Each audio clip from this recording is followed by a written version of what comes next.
What if I told you there's a book about investing so powerful, so legendary, that used copies sell for thousands of dollars online? A book that Wall Street's biggest players have called their Bible, yet it's been out of print for decades. This isn't a book about getting rich quick. It's a book about not going broke. Written by a billionaire investor most people have never heard of, Seth Klarman. Today, we're going to unlock the core secrets of this investing masterpiece, margin of safety. We'll break down the timeless principles that have made Klarman's Baupost Group one of the most successful hedge funds in history. So grab a notebook. By the end of this video, you will understand the single most important concept in investing that separates the pros from the amateurs. Stick with me to the very end because the final lesson we'll cover is a mental shift that could permanently change the way you think about risk and reward. Let's get into it. Part 1. The Philosophy. Risk-Averse Value Investing. So who is Seth Klarman? Think of him as the Oracle of Boston. While Warren Buffett is globally famous, Klarman is revered in professional investing circles for his disciplined, almost paranoid focus on one thing: not losing money. This entire book is built on that foundation. Klarman starts by drawing a sharp line between two activities: investing and speculating. Speculators buy stocks because they think the price will go up. They're betting on market psychology, on trends, on a chart pattern. It's a game of prediction. Investors, on the other hand, buy a piece of a business. They analyze its underlying worth, its assets, its earnings power, and only buy when they can get it at a significant discount. Klarman argues that most people who think they're investing are actually speculating. They're caught up in the noise of the market, listening to pundits on TV and chasing hot stocks. This, he says, is a guaranteed path to failure. The true investor operates with a different mindset. As Klarman writes, the stock market is the story of cycles and of the human behavior that is responsible for overreactions in both directions. Your job isn't to predict the madness of the crowd. Your job is to take advantage of it with discipline and a calculator. Part 2. The core concept, the margin of safety. This brings us to the title of the book and the most important concept you will ever learn in finance, the margin of safety. What is it? Imagine you need to build a bridge that can hold a 10,000-pound truck. Do you build it to hold exactly 10,000 pounds? Of course not. You build it to hold 20,000 or even 30,000 pounds. That extra capacity, that buffer for error, bad luck, or extreme stress, that is your margin of safety. Investing works the exact same way. The margin of safety is the gap between a business's intrinsic value, what it's truly worth, and the price you pay for it. Klarman puts it perfectly in the book. A margin of safety is achieved when securities are purchased at prices sufficiently below underlying value to allow for human error, bad luck, or extreme volatility in a complex, unpredictable, and rapidly changing world. You calculate that a company is worth $100 per share. You don't buy it at 95. That's not a margin of safety. That's cutting it close. A value investor waits until they can buy it for $60 or $50. Why? Because your valuation could be wrong. You're human. The future is uncertain. The world can go crazy. Recessions happen. Pandemics happen. The margin of safety is your shock absorber. It gives you 3 ways to win. The business's value grows over time. The market recognizes its mistake and the stock price rises to its intrinsic value, or the company pays out dividends. This principle forces you to be patient and disciplined. It's a defensive strategy first and an offensive one second. The goal isn't to hit home runs. It's to never strike out. Part 3. The Process.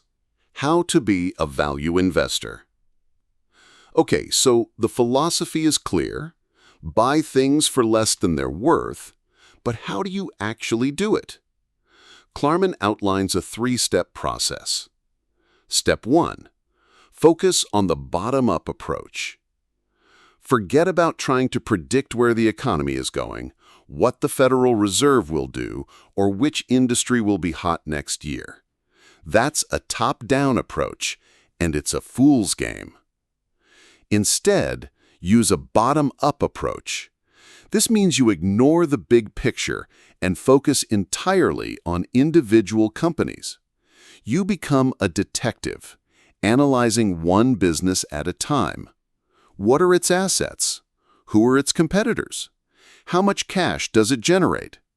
Is the management team honest and competent? As Klarman says, value investing is at its core the marriage of a contrarian streak and a calculator. You do the hard work on the individual business, and if the numbers work and the price is right, you buy. The rest is just noise. Step 2. Where to hunt for bargains. Great bargains aren't just sitting out in the open. You have to look in the places other people are ignoring or running away from. Klarman gives us a treasure map of where to find these opportunities. Spin-offs. When a big company spins off a smaller division, Wall Street analysts often ignore the new, smaller company. This lack of attention can create massive undervaluation. Bankruptcies and complex restructurings. These situations are messy, complicated, and scary. Most investors don't have the stomach or the patience to sort through them, which means incredible bargains can be found by those who do. Forced sellers. Sometimes big institutions are forced to sell a stock for reasons that have nothing to do with the company's value. Maybe a stock falls out of an index, or a fund has to liquidate. Their forced selling is your opportunity to buy. The common theme here? Look for complexity, boredom, or fear. That's where the market is most inefficient, and where your margin of safety will be the widest. Step 3. The importance of a catalyst. So, you've found an undervalued company. Great. But how long will it take for the market to realize its mistake? It could be years. That's why Klarman emphasizes looking for a catalyst, a specific event that will force the market to reevaluate the company's worth. A catalyst could be a change in management, the sale of an unprofitable division, a major share buyback. Having a potential catalyst gives you more confidence that the value you've identified will actually be unlocked in a reasonable amount of time. The final, most important lesson. So let's bring it all together. What is the secret of Seth Klarman's margin of safety? It's this. Successful investing is not about intelligence. It's about temperament. You don't need a PhD in finance. You need discipline, patience, and emotional control. You need the humility to know you can be wrong, which is why you always demand a margin of safety. You need the courage to buy when everyone else is panicking and to sell when everyone else is euphoric. The market will constantly tempt you to do the wrong thing at the wrong time. It will tempt you to speculate, to chase performance, and to abandon your process. The entire philosophy of this legendary book boils down to a final, powerful quote. The most important lesson an investor can learn is to be dispassionate. Being emotional in investing is an enormous handicap. Your job is to be the rational player in a game of irrational people.